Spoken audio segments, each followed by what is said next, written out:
하나님의 말씀 출애굽기 34장 10절에서 28절까지의 말씀을 교독하도록 하겠습니다.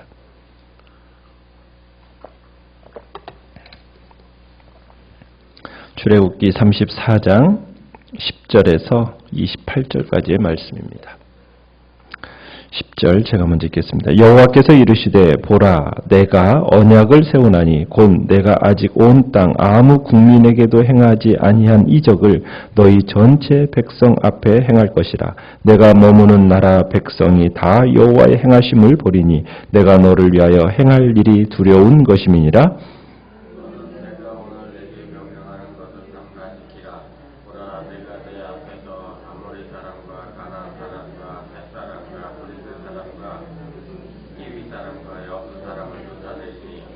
너는 스스로 삼가 내가 들어가는 땅의 주민과 언약을 세우지 말라. 그것이 너희에게 올무가 될까 하노라.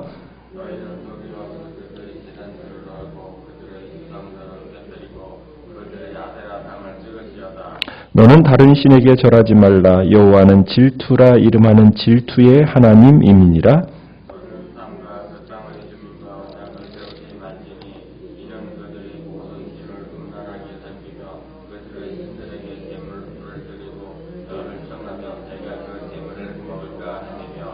또 내가 그들의 딸들을 내 아들들의 아내로 삼음으로 그들의 딸들이 그들의 신들을 음란하게 섬기며 내 아들에게 그들의 신들을 음란하게 섬기게 할까 함이니라. 너는 무교절을 지키되 내가 내게 명령한 대로 아비벌 그 절기에 이레 동안 무교병을 먹으라. 이는 내가 아비벌에 애굽에서 나왔음이니라.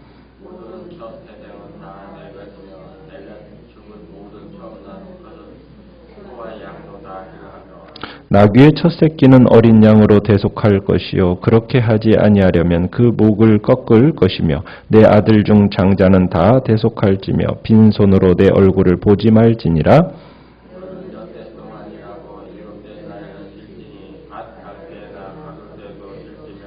77절 곧 맥주의 초실절을 지키고 새말에는 수장절을 지키라.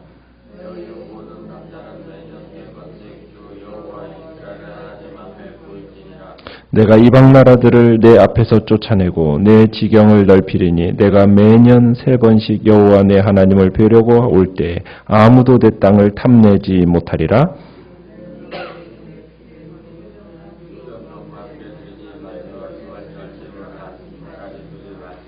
내 토지 소산에 처음 익은 것을 가져다가 내 하나님 여호와의 전에 드릴지며 너는 염소 새끼를 그 어미의 젖으로 삶지 말지니라.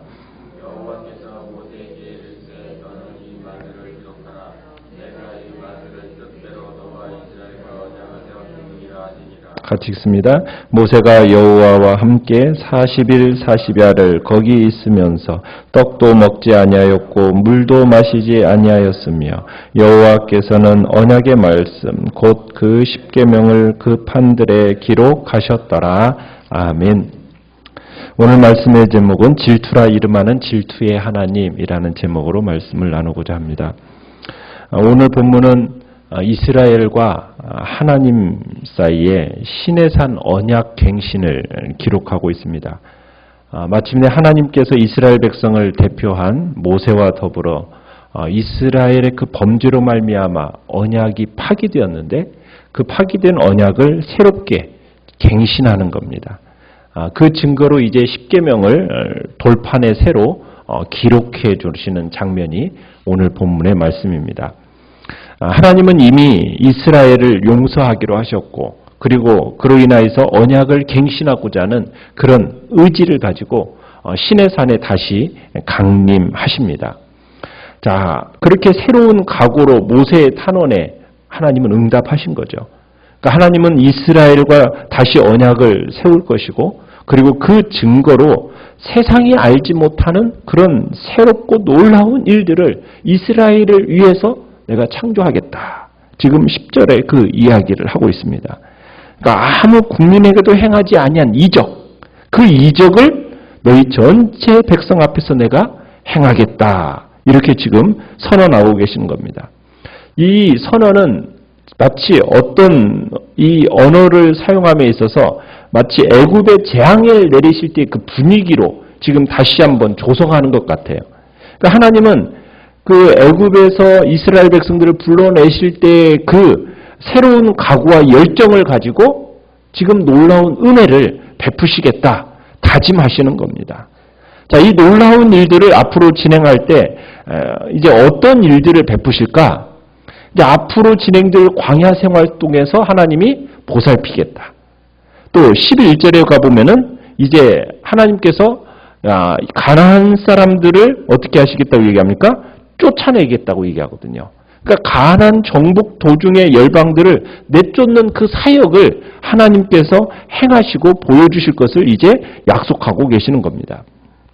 자, 그러면서 이렇게 하나님이 이제 새롭게 언약을 체결하시는 하나님이 이제 이스라엘을 위해서 이처럼 놀라운 일을 하실 것을 약속하셨어요. 그렇지만은 이스라엘도 결코 해서는 안 될 일이 있어요. 그게 무엇입니까? 그건 바로 가나안 사람들하고 언약을 세우지 말라는 겁니다. 12절을 보면은 그 땅의 주민과 언약을 세우지 말라. 그러니까 언약을 세워서 동맹을 맺지 말라는 거예요. 그리고 그들의 우상을 섬기는 일을 하지 말라는 겁니다. 그러니까 이스라엘은 결코 어떤 경우에도 가나안 사람들하고 언약을 맺어서는 안 돼요. 만약 그 언약을 맺으면은 하나님께로부터 재앙이 임할 거라는 어떤 경고가 동반되는 겁니다. 그와 함께 이제 13절에 보면은 하나님께서는 또 그들에게 이 가나안 사람들의 종교에 절대로 동요되어서도 안 되고 그들의 종교의 우상들, 제단들은 어떻게 하라고 합니까? 모두 부숴버리라는 거예요. 한 예로 아세라상은 어떻게 하라고 합니까? 찍어버리라는 거예요. 아세라는 이제 성경에서 자주 등장하는 우상입니다. 근본적으로 다산의 신이라고 얘기를 하는데 이 신을 섬기면서 그 신전에서 종교적인 매춘이 행해지는 그런 의식들이 있었어요. 그래서 이것에 대해서는 단호하게 부숴버리라고 얘기를 하고 있습니다. 자, 그러면서 14절을 보시면은 이스라엘이 가나안 사람들의 신을 쫓아가면 하나님은 어떤 분이라는 거예요? 질투라 이름하는 질투의 하나님이다. 그러니까 질투의 신이라는 이름을 가진 여호와께서 가만두지 않으실 거라는 거예요. 여러분, 질투라는 이 감정은 어디에서 생기는 겁니까? 보통 인간의 사랑하는 남녀나 부부 사이에서 자기가 사랑하는 사람을 결코 빼앗기지 않으려는 감정이 바로 이 질투라는 감정이에요. 만약 부부간에 서로를 완전히 소유한 것인데 상대방이 자신만 사랑하지 않거나 관심을 갖지 않으면 마음속에 분노를 느끼게 되는 겁니다. 그게 질투예요. 그러니까 이 질투의 감정이라는 것은 사랑에는 반드시 책임을 져야 한다라는 의미가 있는 겁니다. 그러니까 나를 사랑하려면 온전히 나만을 사랑해야 된다는 거예요. 나를 사랑하는 척 해놓고 다른 사람을 사랑할 때 그 사랑하는 마음속에 일어나는 그 분노의 감정, 그걸 가리켜서 질투라고 얘기하는 겁니다. 근데 이 질투라는 감정은 대등한 인격적인 관계 속에서만 일어나는 겁니다. 여러분, 사람과 짐승 사이에 질투라는 감정이 있을 수가 없는 거고 사람과 천사 사이에 질투라는 감정이 존재할 수가 없는 겁니다. 그런데 하나님은 이스라엘 백성들에 대해서 질투의 감정을 가지신다. 여러분, 이것은 엄청난 말씀을 하는 거예요. 우리는 어떤 존재인데요?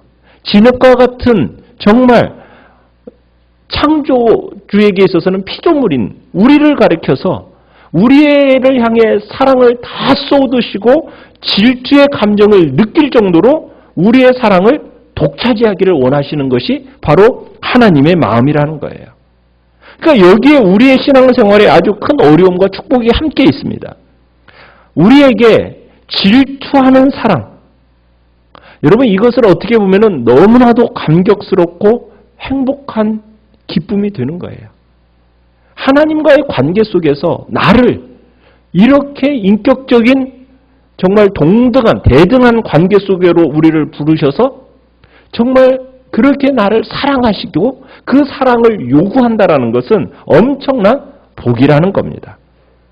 그러나 하나님 이외에 우리가 다른 것도 많이 사랑하고 그렇게 하고 싶고 내 멋대로 살고 싶다? 그러면은 하나님의 질투하는 그 사랑은 어떻게 될까요? 도리어 저주가 되는 겁니다. 하나님은 그래서 뭐라고까지 얘기하느냐면 15절에 가보면 이스라엘 사람들이 가나안 사람들의 초대를 받으면은 그들이 우상에게 바친 제물을 먹을 수도 있으니까 초청에 뭐하지 말라? 응하지 말라는 거예요. 그렇게 당부를 하십니다. 또 16절에 가보면은 이스라엘 종교의 순수성을 위해서 그들과는 뭐하지 말라는 거예요. 결혼을 해서는 안 된다는 겁니다. 그리고 17절에서는 신상을 만들어서도 안 된다. 왜? 이미 금송아지 사건을 통해서 한번 이스라엘 백성들은 실패한 경험이 있잖아요. 그러니까 이 실패한 그 경험이 이스라엘의 이 하나님의 경고가 아마 매우 각별하게 들렸을 겁니다. 하나님께서는 이 새로 맺는 이 언약에 대해서 매우 강력한 요구와 규칙사항을 지금 동반해서 말씀하고 계시는 거예요. 이스라엘 백성에게 있어서 큰 유혹이 있습니다. 그건 바로 세상 사람들과 어울려서 자유분방한 생활을 하고 싶은 유혹입니다. 그러나 하나님의 백성에게 있어서 그것보다도 더 엄청나게 귀중한 게 있어요. 그건 뭐냐면 하나님을 알아가는 지식입니다. 여러분, 하나님을 바로 아는 이 믿음이 오염되지 않도록 세상의 모든 사람들과 어울려서 자유분방하게 사는 것을 하나님이 금지시킨 거예요. 인간의 참된 복, 최고의 복이 무엇일까? 그건 바로 하나님을 아는 겁니다. 이게 인간에게 있어서 최고의 복이요. 그것이 인간이 느끼게 되는 최고의 기쁨이 바로 거기에 있어요. 이 세상의 모든 것을 다 가진다 할지라도 하나님을 바로 알지 못한다면 그건 아무것도 아니에요. 어떻게 아무것도 갖지 못한 거나 다름없는 겁니다. 그 대신에 이 세상에 아무것도 가진 것이 없다 할지라도 우리가 하나님만 바로 아는 그 신앙을 가진다면 세상의 모든 것을 다 가진 거나 마찬가지인 거예요.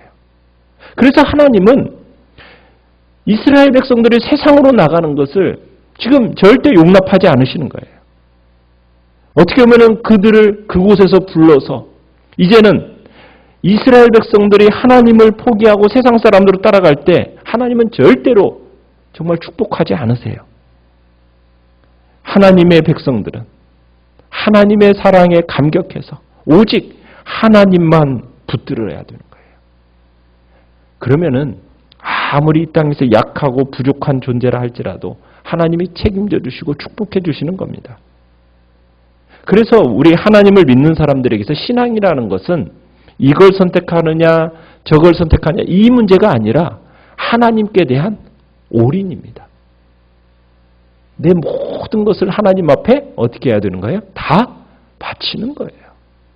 그게 바로 사랑이잖아요. 그런데 그 마음이 딱 갈라지는 순간, 두 마음을 품는 순간 하나님은 어떠한 감정을 느끼신다고요? 질투의 감정을 느끼신다는 거예요. 하나님의 축복만 믿고 하나님이 주신 것으로 만족하면서 하나님만 의지하며 살아갈 때 그것이 진정 우리의 축복됨을 하나님은 인정하며 살아가기를 원하시는 거예요. 그 약속을 믿지 못하고 여전히 세상 사람들이 살아가는 그 자유분방한 삶을 사모하고 사랑한다면 하나님은 질투의 감정으로 하나님께서는 어떻게 보면 하나님도 잃고 세상도 잃게 만드는 그런 끔찍한 일이 일어나게 된다는 겁니다. 사실 하나님의 질투라는 것은 우리에게 부담이 아니라 축복입니다. 여러분, 하나님이 우리를 그렇게까지 사랑하신다라는 것을 우리들이 알게 된다면 여러분, 세상의 다른 어떤 것 우리가 바랄 것이 있겠습니까? 우리도 그렇다면 이제 어떠한 마음으로 하나님을 사랑해야 돼요? 질투하듯이 사랑해야 됩니다. 정말 내가 하나님만, 나보다도 누군가가 하나님을 더 사랑하는 것처럼 느껴지고 정말 나보다도 누군가가 하나님의 말씀을 최고로 사랑하는 것처럼 느껴진다면 우리는 어떤 마음이 돼요? 내가 저보다도 더 하나님을 사랑해야 할 텐데, 내가 그 말씀을 최고로 사랑하고 하나님의 은혜를 내가 사모해야 된다는 어떤 그런 결심이 우리 안에서 나타나야 된다는 겁니다. 내가 하나님을 최고로 사랑하는 사람이 되겠다. 이게 바로 우리 안에서 동일하게 하나님을 향한 질투의 사랑의 마음이 아니겠습니까? 우리가 그런 마음으로 정말 하나님의 은혜를 사모하고 하나님을 최고로 사랑하며 그 말씀을 향하여 우리가 달려나가는 복된 자리에 있기를 간절히 바랍니다. 자, 18절부터는 종교 절기와 의무에 대한 말씀을 하고 계세요. 종교 절기에 대해서는 지난번에 말씀했는데 다시 언급을 하는 이유는 뭐겠습니까? 이스라엘이 금송아지를 만들어 놓고 여호와께 절기를 지켰다, 이렇게 말했기 때문입니다. 그러니까 우상을 만들면요, 또 반드시 절기를 정하는 게 일반화가 되어 있어요. 그렇기 때문에 하나님이 이스라엘이 영원토록 지켜야 할 정당한 여호와 종교적 절기, 이 절기를 다시 한번 상기시키시는 겁니다. 자, 그런데 우리 23절, 24절로 가보시면은 이스라엘의 남자들은 1년에 몇 번씩이요? 3번씩 하나님께 나오라고 지금 2차례나 강조하고 있습니다. 매년 3번씩. 24절에도 매년 3번씩. 자, 하나님 앞에 나오라고, 앞에 보이라고. 자, 그러면은 3번은 무슨 절기겠습니까? 그죠? 18절에서 무교절, 22절에서 77절, 그러니까 맥추절, 그 다음에 수장절, 이렇게 지키라는 거예요. 자, 이 절기를 지킴에 있어서 23절에 보면은 이스라엘의 모든 성인들, 성인 남자들이 한 곳에 모이는 겁니다. 여러분, 이것은요, 어떻게 보면 믿음을 시험하는 겁니다. 왜 그럴까요? 여러분, 남자들이 한 곳에 모여요. 먼 곳에서 모여서 예배드리기 위해서 한 자리에 남자들이 다 모이는 겁니다. 그러면 어떤 일들이 벌어질 수가 있습니까? 주변의 적들이 쳐들어올 수가 있잖아요. 무방비 상태가 될 수 있는 그런 무방비 상태에 노출될 위험이 있잖아요. 지금 이스라엘 온 땅이 군사적으로 공동화 형상이 나타난 거예요. 그때 만약 이방의 침입이 있게 된다면 어떻게 되는 거예요? 속수무책으로 당할 수밖에 없는 거지 않습니까? 자, 그런데 하나님께서 뭐라고 24절에 얘기하고 계세요? 여호와 내 하나님을 뵈려고 올 때 아무도 내 땅을 탐내지 못하리라. 그러니까 하나님께서 이방의 침입이 없도록 초자연적인 역사로 내가 이스라엘 땅 친히 지켜주시겠다 약속하고 계시는 거예요. 그러니까 이스라엘 백성들로 절기를 지킬 수 있도록 하나님이 해주시겠다는 거예요. 이렇게 절기를 지키려면 뭐가 필요한 겁니까? 믿음이 필요한 거예요. 믿음이. 그렇지 않겠습니까? 하나님이 지켜주신다. 하나님이 보호해 주신다. 여러분, 하나님의 내가 말씀대로 순종하고 지키면은 하나님이 내 삶을 지키시고 보호하신다라는 그 믿음이 없으면은 일이 가능합니까? 가능하지 못합니다. 그 믿음이 없으면 가능하지 못한 거예요. 하나님께서는 영적 이스라엘인 우리가 이 하나님의 법에 순종하기만 하면 우리의 모든 삶을 지키시고 보호하시고 형통케 하십니다. 그러나 반대로 하나님보다 세상을 더 사랑하여서 내가 스스로 내 것 지키겠다고 노력을 하면은, 그러면서 하나님의 법을 어긴다면 어떻게 보면 하나님께서 우리의 소유까지도 대적에게 빼앗기도록 하신다는 거예요. 그러니까 하나님의 법을 어기게 되는 경우의 대부분은 어떻게 보면은 우리가 우리의 행복하고 하나님의 법하고 배치된다고 생각할 때 하나님의 법을 어겨요. 그러나 우리는 인간의 눈에는 어떠하든지 우리는 하나님의 법에 순종하는 것이 바로 우리의 행복이요, 우리의 성공이라는 것을 반드시 우리가 기억하고, 하나님의 법의 순종이 나의 행복과 나의 성공과 일치된다는 사실을 우리가 믿고 순종하며 가야 되는 겁니다. 이 세상의 역사와 삶을 주관하시는 분, 그분은 바로 하나님이십니다. 절대 주권자는 하나님이십니다. 그렇기 때문에 우리의 이성적인 판단보다도 믿음으로 하나님의 법을 쫓아가는 것, 그것이 우리의 삶 속에 성공된 삶임을 보여주고 있는 겁니다. 이 말씀을 모두 마치신 후에 27절에 가보면은 하나님은 모세에게 이 모든 것을 기록하라고 지시하십니다. 그리고 모세는 하나님이 지시한 대로 다 적었고 이 일을 위해서 시내산 정상에서 며칠을 지냈습니까? 40일을 지냅니다. 여러분 성경에서 이 40이라는 숫자는 죄의 대가로 혹은 죄를 씻고 정결하게 하는 과정을 상징하는 숫자입니다. 그래서 모세는 이스라엘을 대표해서 그들의 죄를 씻기 위해 이 기간을 지금 산 위에서 보내고 있는 거예요. 이 기간 동안 하나님께 지금 십계명을 돌판으로 새겨주셨죠. 우리가 오늘 이 시간에 정말 세상 사람들과 우상에 대해서 나는 어떤 태도를 갖고 있는지 한번 돌아보는 시간을 가시길 바랍니다. 지금 내 주변에 만연한 우상의 올무에 내가 걸리지 않으려면 어떻게 해야 될까? 만약 우리가 세상과 우리 사이에 선을 긋지 못하면은 미처 깨닫지 못하는 사이 그 올무에 빠질 수 있습니다. 우리는 내가 혹시나 무의식 중에 빠져있는 영적인 올무는 없는가? 세상적인 가치관, 우상 이런 것이 있다면 속히 이제는 끊고 회개의 자리로 나아가기를 바랍니다. 영적인 올무에서 벗어나서 정말 질투라 이름하는 그 여호와 하나님만 내가 섬기겠다. 그런 복된 결단이 우리 안에서 나타나는 이 시간이 되기를 바랍니다. 하나님 말씀을 생각하시면서 오늘도 정말 하나님만 사랑하고 주님이 나의 전부가 되심을 고백하며 나아가는 귀한 또 기도의 자리